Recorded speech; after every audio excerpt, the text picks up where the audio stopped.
The stars were quiet that night. Commander T sat in his pilot's seat and watched the darkness of space through his small window. He had been flying patrol missions for 3 years now. Every day was the same. Fly along the border, watch for enemy ships, go home, sleep, do it again. The border he protected was called the neutral zone. It was the invisible line between human space and the Velari Dominion. The Velari were an ancient alien race. They had been watching the stars when humans were still living in caves. They had technology that made human ships look like toys, and they hated humans. Not hate in the angry way, hate in the cold way. The Velari believed humans were dangerous animals, too emotional, too wild, too unpredictable. 300 years ago they had closed their borders and made a law. No Velari could speak to a human. No human could enter Velari space. Breaking this law meant death. T did not think about the Velari much. They were just another enemy, another reason to fly these boring patrols day after day. His ship was small, just a shuttle meant for short trips. He was returning to the main warship when his radar started beeping. Something was wrong with space itself. A rift was opening nearby. T pulled his controls hard to the left. Too late. The rift grabbed his shuttle like a giant hand and threw it across the void. Alarms screamed. Lights flashed red. T felt his body slam against his seat as the shuttle spun out of control. When he opened his eyes, he was falling toward a moon. A small, ugly moon with no name. His engines were dead. His radio was broken. All he could do was try to land without dying. The crash was violent. Metal broke, glass shattered. T felt pain everywhere, but he was alive. He crawled out of the broken shuttle and looked around. The moon was gray and empty, rocks everywhere, no plants, no water. The air was thin and toxic. His suit would keep him alive, but only for a few days. After that, he would run out of oxygen. Then he saw the smoke. Another ship had crashed nearby. It was not a human ship. The design was smooth and silver, like liquid metal frozen in place. Velari. T knew he should stay away. The law was clear. Contact with Velari was forbidden. If anyone found out he had even looked at that ship, he could face serious punishment. But there might be survivors. And T was not the kind of man who could watch someone die and do nothing. He walked toward the crashed ship. Each step was hard. His body hurt from his own crash, but he kept going. The Velari ship was badly damaged. Half of it was buried in gray dirt. T found an opening and climbed inside. The inside was dark and full of strange sounds. He turned on his helmet light and moved forward. He found her in what looked like a control room. She was lying on the floor, not moving. Her armor was silver and beautiful, covered in patterns that seemed to glow softly. Her helmet was cracked. Air was leaking out with a quiet hissing sound. She was dying. T did not think. He did not consider the laws or the consequences. He just moved. He pulled out his emergency repair foam. It was meant for fixing holes in suits and helmets. He only had one can. Using it on her meant he would have less protection for himself. He used it anyway. The foam sprayed onto her cracked helmet and hardened instantly. The hissing stopped. She was still breathing. T sat back and let out a long breath. His hands were shaking. He had just saved a Velari soldier. If anyone found out, his career was over. Maybe his life too. He waited. After an hour, she started to move. Her fingers twitched first. Then her head turned slowly. She sat up and looked at him. For a long moment, they just stared at each other. She looked at the foam on her helmet. She looked at the can in his hand. She understood what he had done. Then she did something unexpected. She reached up and removed her damaged helmet completely. T stopped breathing. Her face was beautiful in a way he could not describe. Her skin was pale violet like the last light of sunset. Her eyes were silver, bright and deep like twin moons. Her hair was white and long, falling around her shoulders like silk. No human had ever seen a Velari's face before. They always wore helmets, always hid themselves. Showing your face to someone was the most intimate thing a Velari could do. It was reserved only for family, for lovers, for the closest bonds. She had just shown him everything. "Why?" she asked. Her voice was soft and musical. She spoke human language, but with an accent that made every word sound like a song. "Why did you save me?" T opened his mouth. No words came out. He did not know why. He just knew that watching her die was not something he could do. "I do not know," he said finally. "I just did." She studied him with those silver eyes. Her expression was hard to read. Confused, maybe, or curious. "I am Yuna," she said. "You have seen my face. By my people's law, we are now connected. Do you understand what that means?" T shook his head. "It means I cannot kill you," she said. "Even though my training tells me I should, it means you have seen my soul, and I must know yours in return." She stood up slowly. She was tall, almost as tall as him. Her movements were graceful, like water flowing. "We are enemies," she said. "Your people and mine have been apart for 300 years, but you saved me. You gave up your own heir to save me. I do not understand this." "Neither do I," T admitted. They stood there in the broken ship, two enemies from two worlds looking at each other in the dim light. Outside, the toxic moon waited. Rescue was days away. They had no choice but to survive together. Yuna looked at his shuttle through the hole in her ship. It was destroyed just like hers. "We will need to build a shelter," she said.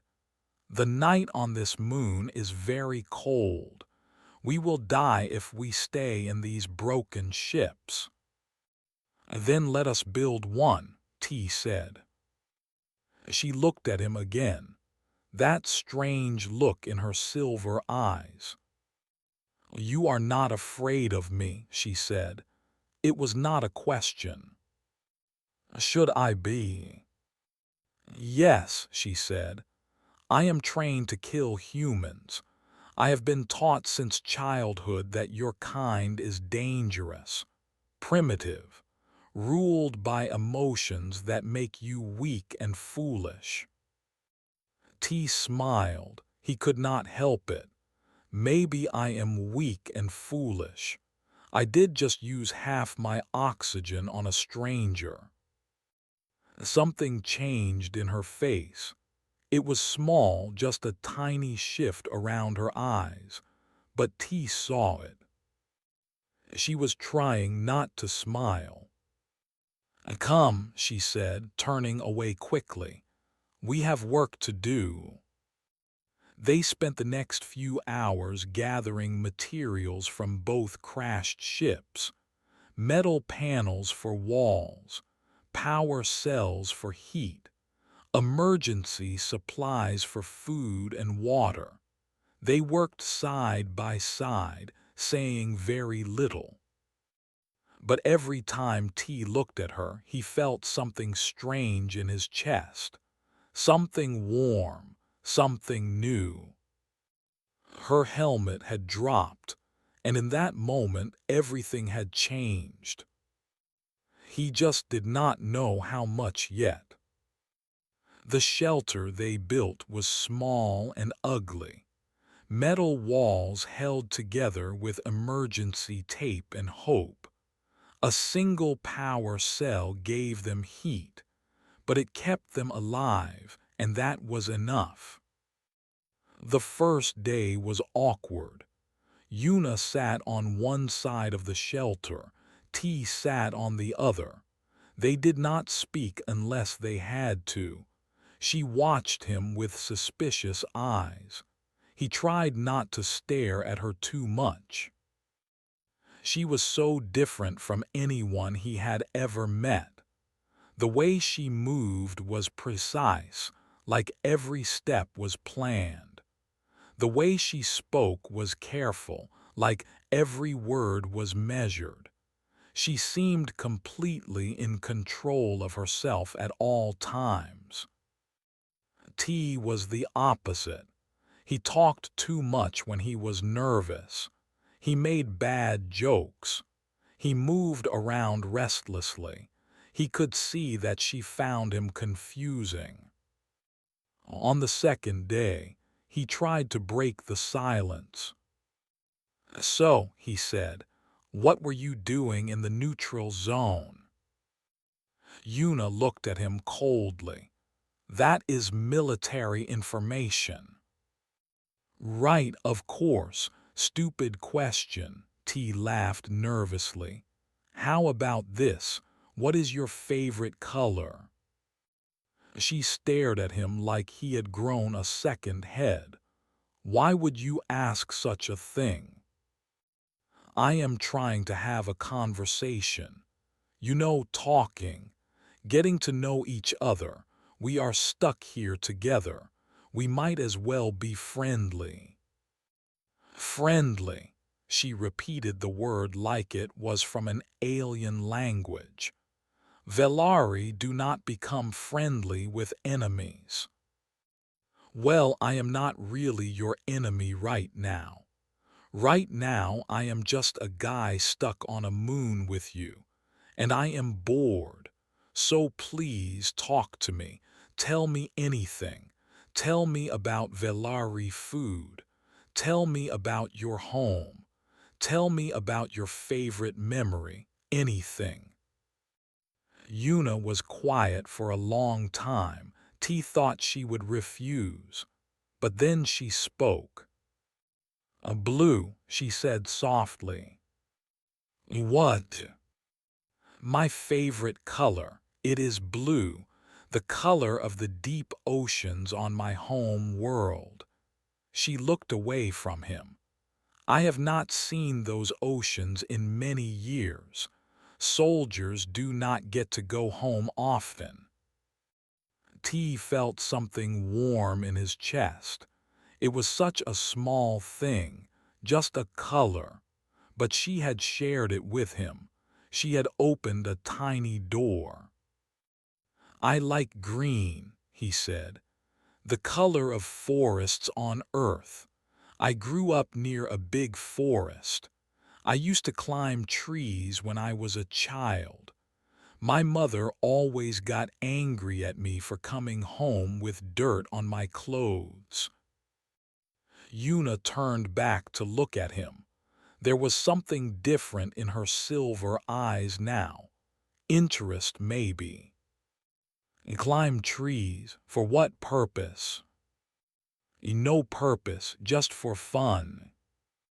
Fun, she said the word slowly. Velari children do not play for fun. We train, we study, we prepare to serve the Dominion. T felt sad hearing this. That sounds lonely. It is not lonely. It is duty. Duty gives life meaning. Maybe, but so does fun. So does laughter. So does sitting under a tree and doing nothing at all. She shook her head. You humans are strange. On the third day, she started asking questions of her own. Why do you smile so much? She asked while they shared a meal of emergency food bars. T chewed thoughtfully. I do not know, it just happens when I am happy, when I am nervous, sometimes when I am sad too. You smile when you are sad. That makes no sense. Sometimes you have to smile to stop yourself from crying, T explained. Humans do that. We feel so many things at once. Sometimes our faces cannot keep up with all the feelings. Una put down her food. She looked at him with those deep silver eyes. The Velari feel deeply too, she said quietly. More deeply than you might believe, but we learned to hide it. Long ago our emotions almost destroyed us. There was a great war, brother against brother. Whole worlds burned because of feelings that were out of control. After that war we decided that emotion was dangerous.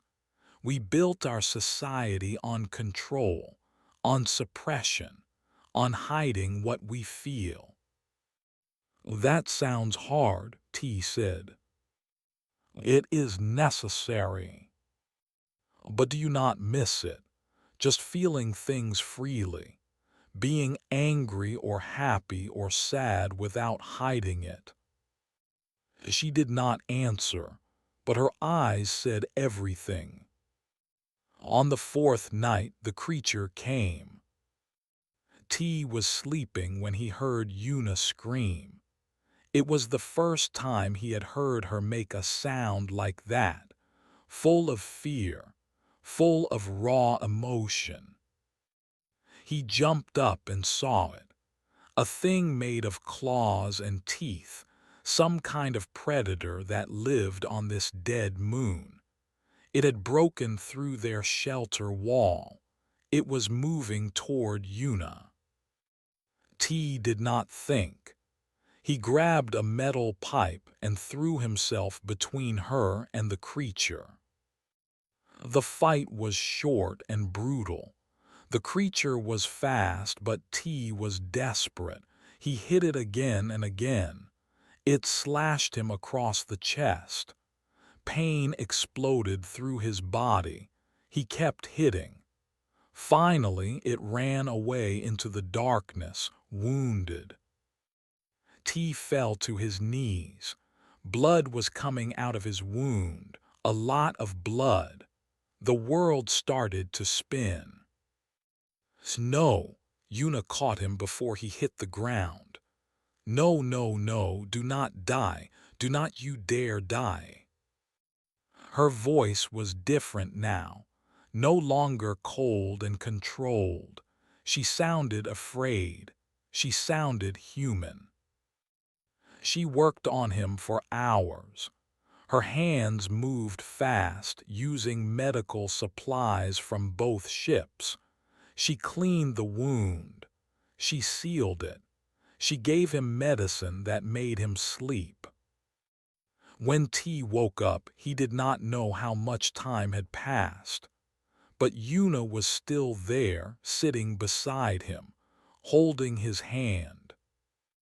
"You are awake," she said. Her voice was thick with something, relief, tears. "How long was I out?" 30 hours. I thought you would die. The wound was very deep." She looked at him with wonder in her eyes. "Why did you do that?" "Do what?" "Jump in front of that creature. You almost died for me. A Velari soldier, your enemy." T tried to smile. It hurt. "I told you. Humans do crazy things for people they care about." "You care about me." He looked at her hand, still holding his. "I think I am starting to. Is that bad?" Yuna did not answer for a long time. When she did, her voice was barely a whisper. "I do not know. I have never felt this way before. It is like a fire inside me, warm but dangerous. I was taught to fear this feeling, to push it away. But with you, I do not want to push it away. I want to feel it." She squeezed his hand tighter. "What is this feeling called?" she asked, in human words. T felt his heart beat faster. "I think it might be the beginning of love." "Love," she repeated softly. "Yes, I think you might be right." On the 6th day, the rescue ships came. They heard them first, the distant sound of engines. Then they saw them through the shelter window, 2 ships descending from the sky, one human, one Velari. Their time was over. Yuna stood up quickly. Her face became cold and controlled again. The mask was back, but T could see the pain in her eyes. "They will separate us," she said. "I will be taken back to my people. You will return to yours. We can never speak again." "Yuna." "Do not." She turned away. "Do not make this harder." But before the rescue teams reached them, she did one more thing. She reached into her armor and pulled out a small object, a crystal pendant, glowing softly with inner light. She pressed it into his palm. "This is a bonding token," she said quickly. "Among my people it is given only to the one you wish to spend your life with. It is a crime for me to give this to you, a serious crime, but I do not care." T held the crystal. It was warm from her body heat, beautiful and strange. "What does this mean?" he asked. "It means I choose you," she said. "It means no matter what happens, no matter how far apart we are, a part of me will always belong to you." She kissed him then, quick and desperate. Her lips were soft and cool against his. Then the rescue teams broke through the shelter door, and she was gone. T watched them take her away. He watched her silver ship lift off and disappear into the stars. He stood there until he could not see it anymore. Then he looked down at the crystal in his hand. She had given him her heart. Now he had to find a way to deserve it. 2 years passed like slow torture. T returned to Earth as a small hero, the soldier who survived the crash in the neutral zone. His commanders gave him a medal. His friends threw him a party. Everyone called him lucky. He did not feel lucky. He felt empty. Every night he took out the crystal pendant and held it in his hands. It still glowed softly. It still felt warm, even though Yuna was light years away. He wondered if she was holding something of his too, thinking of him, missing him like he missed her.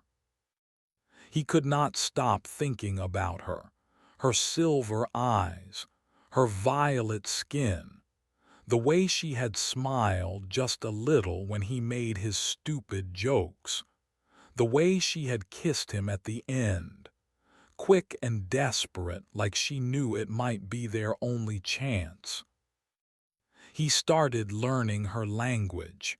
He bought books about Velari culture. He studied everything he could find.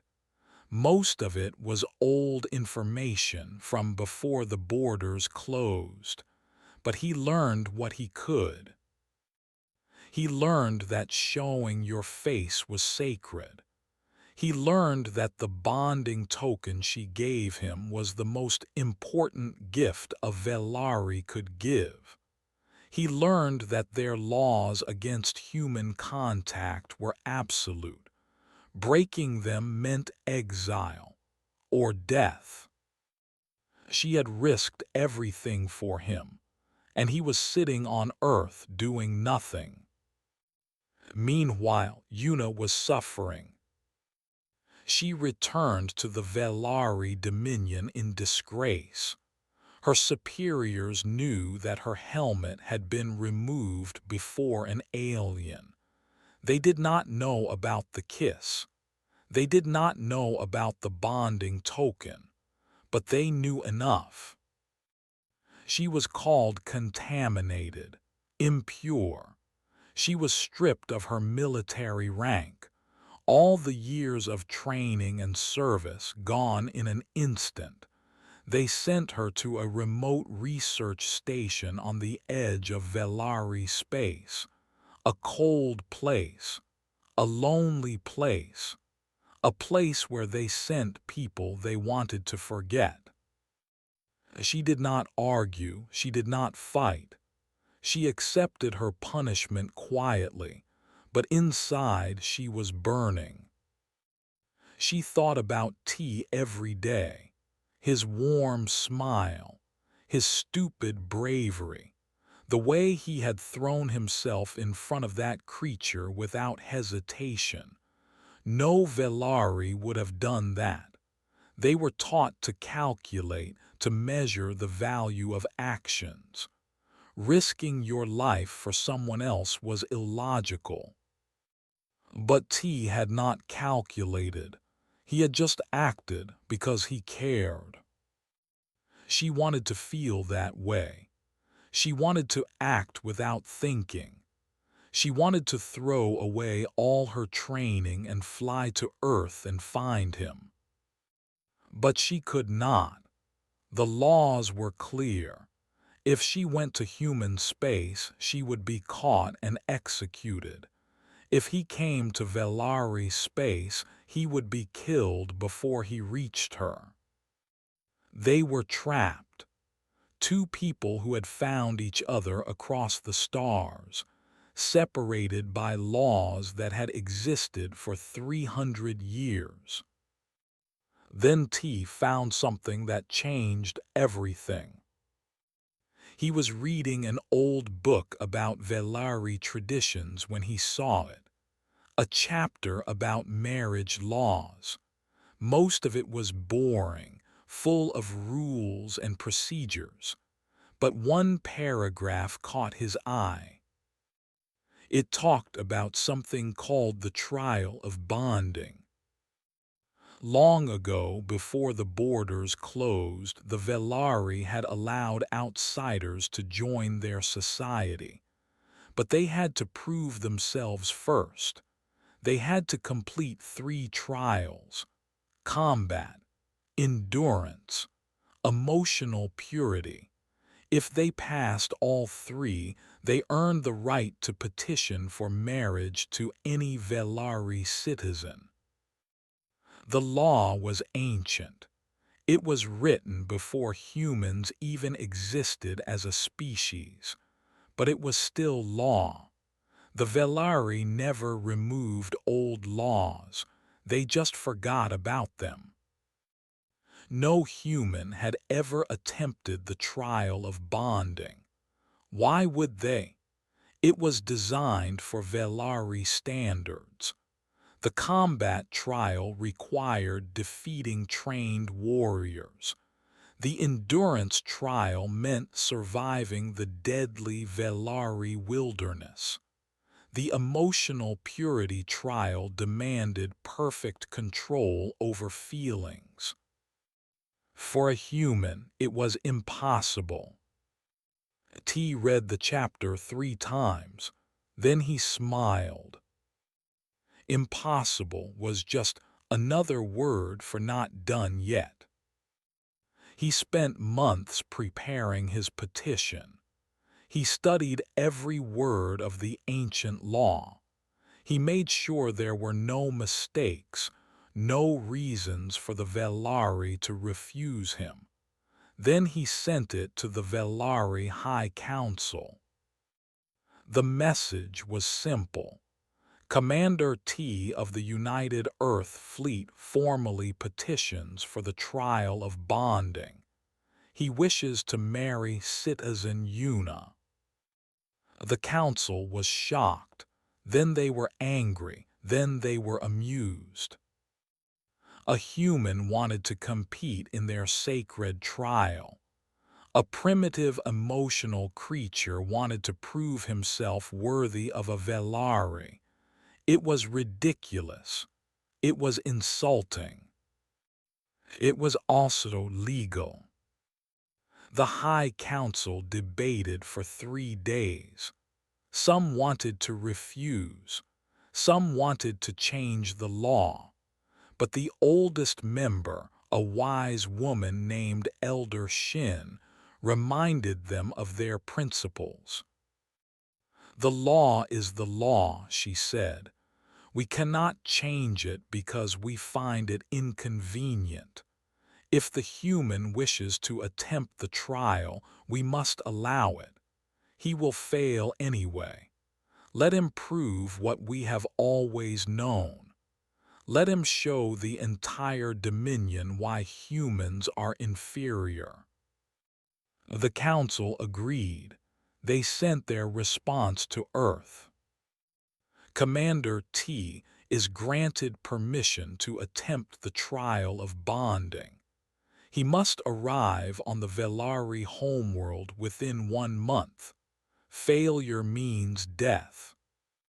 When Una heard the news, she was in her tiny room on the research station. She was staring at the wall, thinking about nothing, when her communication screen lit up. She read the announcement 3 times. Her hands started shaking. He was coming, the fool, the beautiful, impossible fool. He was going to attempt a trial designed to kill him. He was going to die trying to reach her. She fell to her knees and did something she had not done since childhood. She cried. Tears ran down her violet cheeks. Her body shook with emotions she had spent her whole life suppressing. Fear, anger, love, hope. They all poured out at once, overwhelming her. "Why?" she whispered to the empty room. "Why would you do this? You will die. You will die, and I will be alone forever." But deep inside, she knew why. Because that was who T was. A man who jumped in front of monsters. A man who gave up his oxygen for strangers. A man who smiled when everything was falling apart. He was coming for her, against all logic, against all odds, against every law that existed. And somewhere inside her broken heart, a tiny flame of hope began to burn. On Earth, T prepared for his journey. His commanders tried to stop him. His friends called him insane. His family begged him to reconsider, but his mind was made. "I have to do this," he told everyone who asked. "She is waiting for me. She gave me her heart. I cannot leave her alone." "You will die," they said. "Maybe," he agreed, "but at least I will die trying. At least she will know that I loved her enough to fight. That is worth something. That is worth everything." The day he left Earth, the sky was gray and cloudy. Not a dramatic exit, not a heroic departure. Just a man walking onto a ship, carrying nothing but a small bag and a crystal pendant around his neck. He looked up at the clouds and smiled. "I am coming, Yuna," he said quietly. "Wait for me." Then the ship lifted off, and the stars swallowed him whole. Somewhere across the galaxy, on a cold station at the edge of Velari space, a woman with silver eyes pressed her hand against a window and stared at the stars. She did not know if he would make it. She did not know if he would survive. But she knew one thing with absolute certainty. She would wait forever if she had to. Because that was what love meant. Waiting, hopping, believing in the impossible. Even when everything said it could not be done. The Velari homeworld was beautiful and terrifying. T stood at the bottom of his ship's ramp and looked around. Great towers of silver and crystal rose into a purple sky. Gardens floated in the air, held up by technology he could not understand. Everything was perfect. Everything was cold. And everyone was staring at him. Thousands of Velari had gathered to see the human, the fool who thought he could pass their sacred trial. Some looked curious. Most looked disgusted. A few looked angry enough to kill him right there. Guards in silver armor surrounded him. They did not speak. They did not need to. Their weapons pointed at his chest said everything. "The human will follow us," one guard finally said. "The council is waiting." T followed. He kept his head high and his face calm.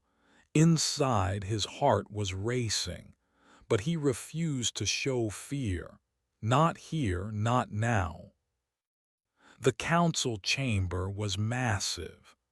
12 Velari elders sat on raised seats, looking down at him like he was an insect. Their robes were white and silver. Their faces were hard and cold. They had been governing the Dominion for centuries. They did not like surprises. And T was the biggest surprise in 300 years. Commander T of Earth, the eldest council member spoke. Her name was Elder Shin, and her eyes were ancient and tired. "You have petitioned for the trial of bonding. Do you understand what this means?" "I do," T said. "You will face 3 trials: combat, endurance, emotional purity. These trials were designed for Velari warriors. They were meant to test the strongest of our kind. Many Velari have died attempting them." "I understand. If you fail any trial, you will be executed. If you succeed but show yourself unworthy, you will be executed. If you insult our traditions in any way, you will be executed. Is this clear?" T nodded. "Very clear. Lots of execution." Some council members gasped at his casual tone. Elder Shin's eye twitched slightly. "You find this amusing?" "No, I find it serious. Very serious. I am just nervous, and humans make jokes when they are nervous. It is how we handle fear."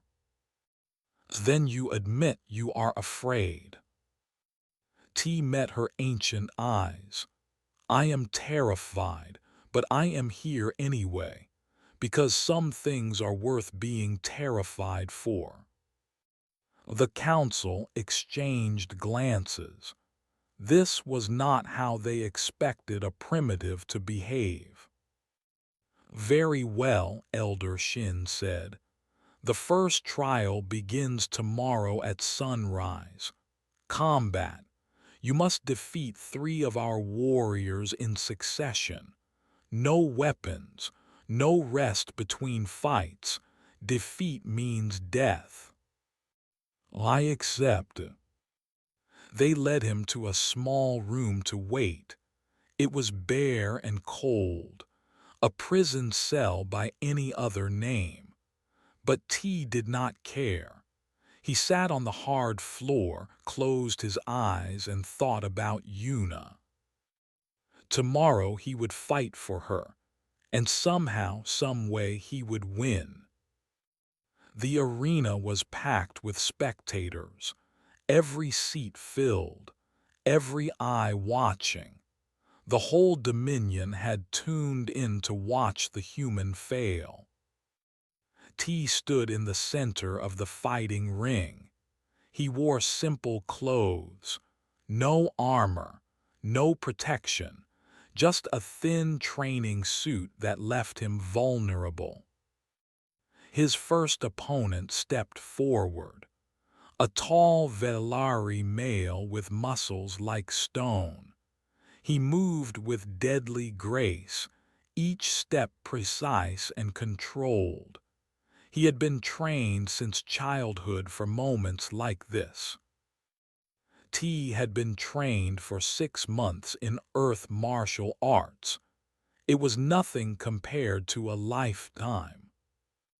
The fight began. The Velari warrior was fast, impossibly fast. His first punch broke one of T's ribs before he could even react. T fell back, gasping. The crowd cheered. The second punch sent him to the ground. The third opened a cut above his eye. Blood ran down his face.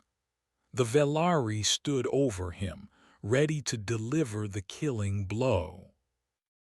"Stay down, human," the warrior said. "Die with what little dignity you have left."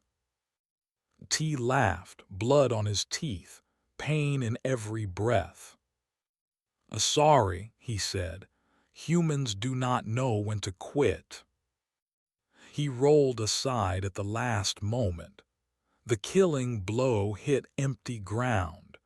T scrambled to his feet and attacked.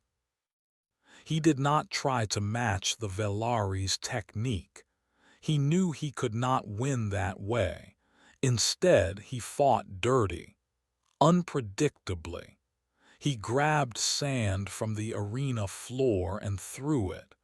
He changed his rhythm constantly. He did things no trained warrior would ever do. The Velari warrior was confused. His training told him where attacks should come from, but T's attacks came from nowhere, from everywhere, from angles that made no sense. T took 5 more hits. His body screamed in pain, but he kept moving, kept fighting, kept refusing to fall. And finally, he saw his chance. The warrior prepared for a finishing move, a powerful kick that would end everything. T saw it coming. Instead of dodging, he stepped into it. The kick hit his shoulder. He felt something crack, but he used the moment. He grabbed the warrior's leg and twisted. The Velari fell. T fell on top of him. Before the warrior could react, T's elbow was at his throat. "Yield," T said through bloody lips. The arena went silent. The warrior's eyes were wide with shock. No one moved, no one breathed. "I yield," the warrior finally whispered. The crowd erupted, not in cheers, in shock, disbelief.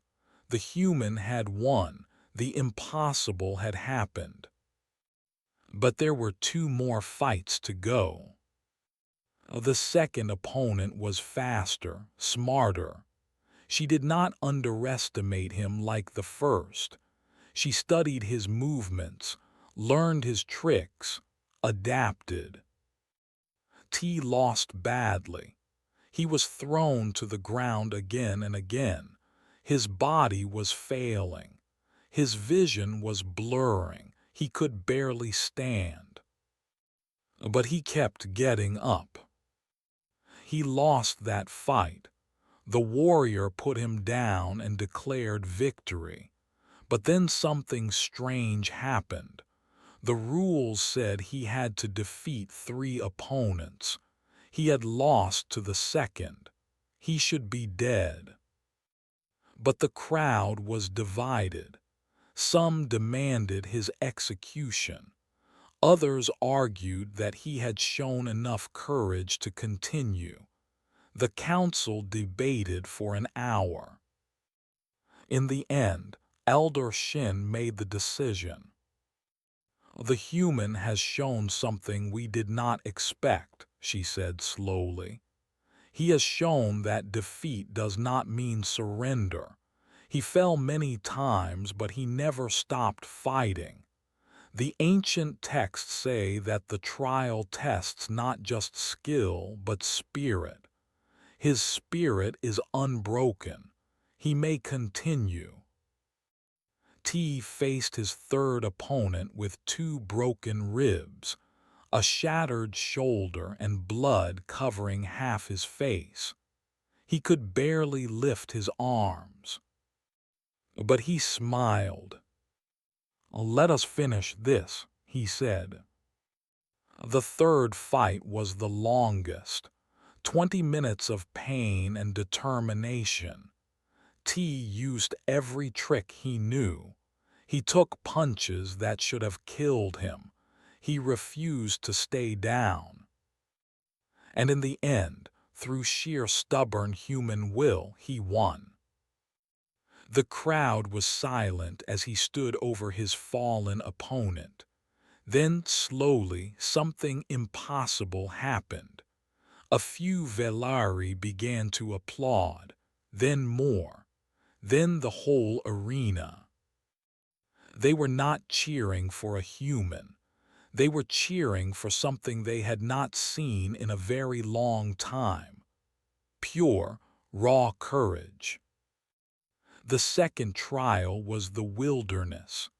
7 days in the frozen wasteland that covered half the Velari homeworld. No supplies, no weapons, just survival. T almost died twice. Once when he fell into a frozen river, once when a storm buried his shelter in snow, but he kept going. He used everything he learned from his crash with Yuna. He built fire from nothing. He found food where there should be none. On the 7th day, he crawled across the finish line, more dead than alive, still laughing. The final trial was the worst. Emotional purity. He had to sit before the council for 1 hour and show perfect control. No reactions, no feelings on his face, complete calm. They did everything to break him. They insulted humanity. They called him an animal. They told him Yuna had forgotten him. They showed him fake images of her with another Velari, bonded and happy. T sat like stone. For 59 minutes he showed nothing. Then Elder Shin leaned close and whispered in his ear, "She will never love something as broken as you." A single tear rolled down T's face. He smiled. "You are wrong," he said. "She already does." The council declared him failed. He had shown emotion. The trial was over. But the ancient texts were brought out. A forgotten passage was found. Emotional purity does not mean feeling nothing. It means feeling deeply and still choosing your actions. It means mastering your emotions, not killing them. T had sat through their worst tortures. He had only cried at the mention of love. That was not weakness. That was strength. The council had no choice. By their own ancient laws, Commander T of Earth had passed the trial of bonding. For the first time in 300 years, a human had earned the right to marry a Velari. They brought Yuna from the research station in chains. The guards thought she was dangerous. They thought she might run. They thought she might fight. But Yuna did not resist. She walked calmly between them, her head held high. She had heard the news. She knew he had won, and now nothing else mattered. The council chamber was full of people, Velari officials, military leaders, important citizens who wanted to see history happen. They all stared at her as she walked in. The contaminated one. The woman who had started all of this by showing her face to a human. She did not care about them. Her silver eyes searched the room for only one face. She found him near the front. T looked terrible. His face was still bruised. His arm was in a support device. He walked with a slight limp from injuries that had not fully healed. But when he saw her, he smiled. That same stupid, wonderful smile he had given her on the moon all those years ago. "Hey," he said softly. "Hey," she whispered back. "I told you I would come." "You are an idiot." "Yeah, but I am your idiot now." The guards released her chains. She stood there for a moment, not sure what to do. A lifetime of training told her to remain calm, to show no emotion, to be proper and dignified. She ignored all of it. She ran to him. She threw her arms around him. She hit his chest with her fists once, twice, 3 times. "You could have died," she said through tears she could not stop. "You almost died for me. Why would you do something so stupid?" T held her gently. His wounds screamed in pain from her embrace. He did not care. "Because I love you," he said simply. "Because when your helmet dropped on that moon, I saw my whole future, and my whole future was you."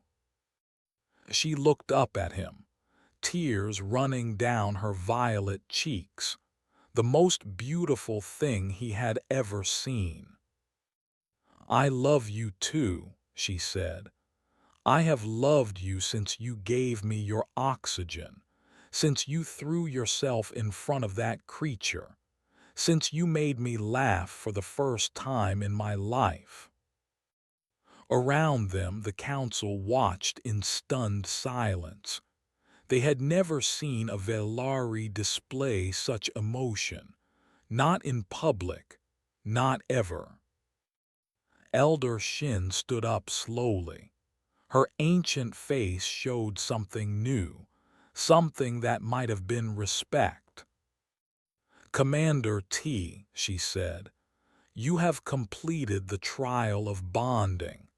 By our ancient laws, you have earned the right to petition for marriage.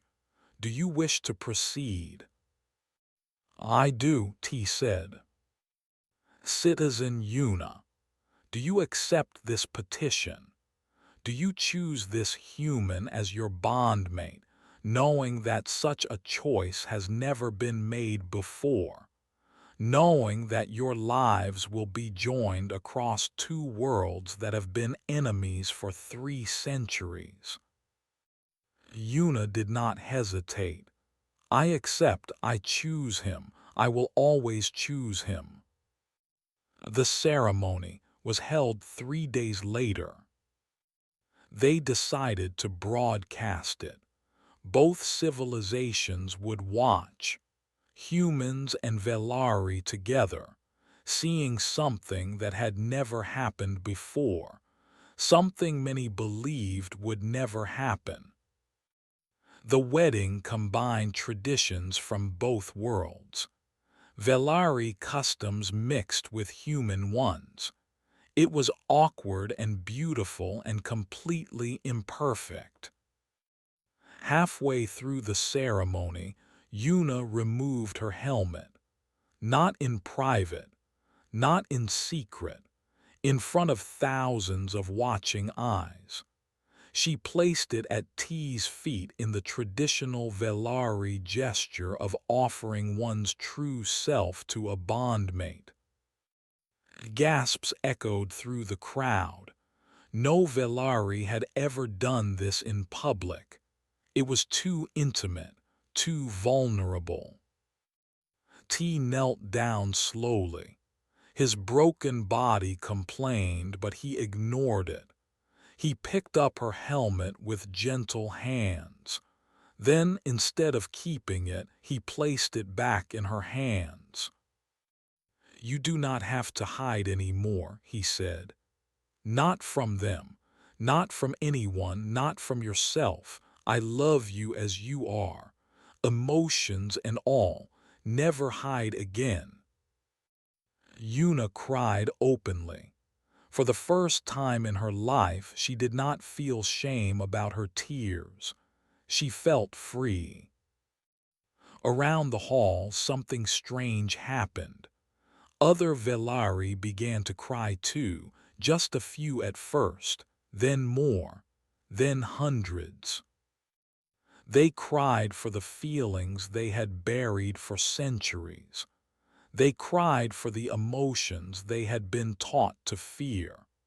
They cried because a human had shown them that feeling was not weakness. Feeling was what made life worth living. Elder Shin stood before them. Her own eyes were wet, though she tried to hide it. "By the ancient laws and the new ones we will write," she said, "I declare this bonding complete.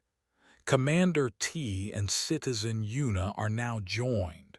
Two worlds, one love. Let no force separate them."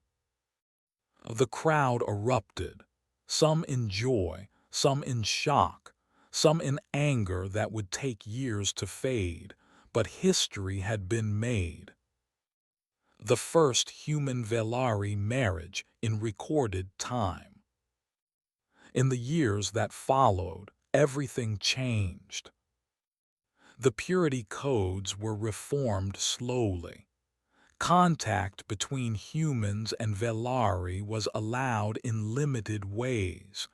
Trade began. Cultural exchange started. Scientists from both worlds worked together. There were problems, of course there were. 300 years of separation could not be erased in one wedding. Some Velari hated the changes. Some humans distrusted the aliens. Conflicts happened. Disagreements grew. But the door was open. And once a door is open, it is very hard to close. T and Yuna did not stay to watch the politics. They had done their part. Now they wanted peace. They settled on a quiet colony world between the two civilizations. A small planet with green forests and blue oceans. A place where the sky reminded T of Earth and the sunsets reminded Yuna of home. They built a house with their own hands. A simple place. Nothing fancy. Just walls and a roof and a garden where strange human vegetables grew next to strange Velari flowers. 2 years after the wedding, their first child was born. A daughter with T's dark eyes and Yuna's violet skin. They named her Hana, which meant flower in both languages. 3 years later, their son arrived. He had Yuna's silver eyes and T's stubborn chin. They named him June, which meant talented one. Every night, T told them stories. Stories about Earth and its forests. Stories about Velari and its crystal towers. Stories about a soldier who crashed on a moon and met a woman who changed his life. "Tell us the best one," Hana would ask. "Which one is that?" "The one about how you met Mama." And T would smile and pull Yuna close and begin the same way every time. "It started with a crash. Your mother's ship fell from the sky and so did mine. We were enemies. Our laws said we could not even speak. But then something happened." "What happened?" June would ask, even though he already knew. Her helmet dropped, and in that moment I saw her face, and in that moment I knew. "You knew what?" Hana whispered. "That I would break every law in the galaxy to marry her." The children would smile. Yuna would roll her eyes, but she would also lean against T and hold him tight. "Was it worth it?" the children always asked. And every time, Yuna answered before T could. Every law, every trial, every scar. She would kiss his forehead, the same forehead she had kissed when she thought he would die, the same forehead she had kissed every day since. Worth it. Outside their window, 2 moons rose in the evening sky, one silver like Yuna's eyes, one dark like T's hair. They hung there together, side by side, lighting up the night. Some people said humans and Velari were too different, that they could never truly understand each other, that their cultures were too far apart. But T and Yuna knew the truth. Love did not care about differences. Love did not care about laws or borders or 300 years of separation. Love was stronger than fear, stronger than tradition, stronger than anything the galaxy could throw at it.